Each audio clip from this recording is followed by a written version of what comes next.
උත්තේ කොන්තු නයි මැද කවඩිය වාගේ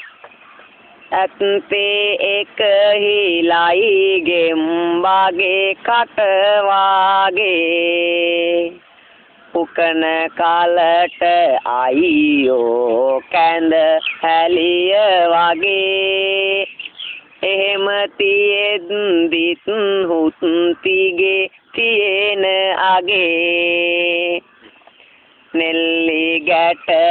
ටික කලකදී ලොකු වෙනවා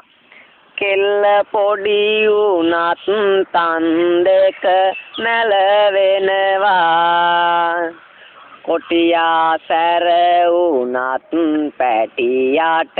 කිරි දෙනවා නංගිගේ ගල දැකලා මල්ලියා නැගිටිනවා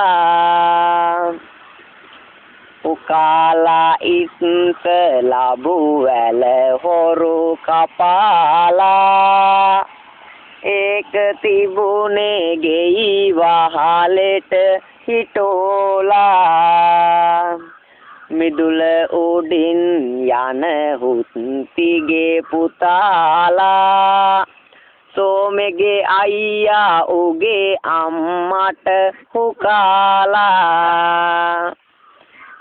දවසක් වෙසක් පුර පාසලොස් වක්දාක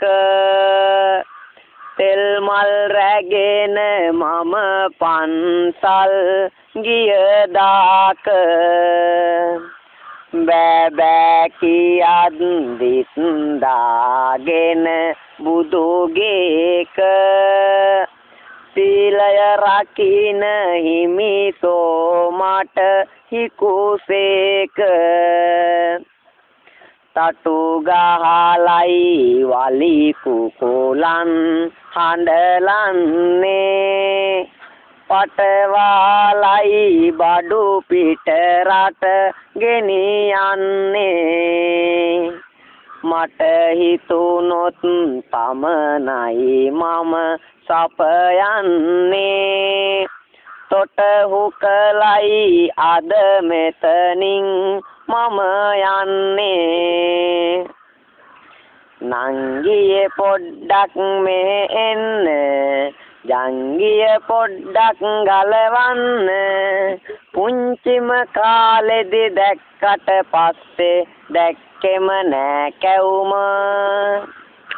චීචි අයියා හරි නරකයි කියන්නේ කිව්වොත් කුණුහරුපයි අයියාගේ බීඩිය පෙන්නුවොත් මම පෙන්නනවා උත්තේ කොන්තු නයි මැද කවඩි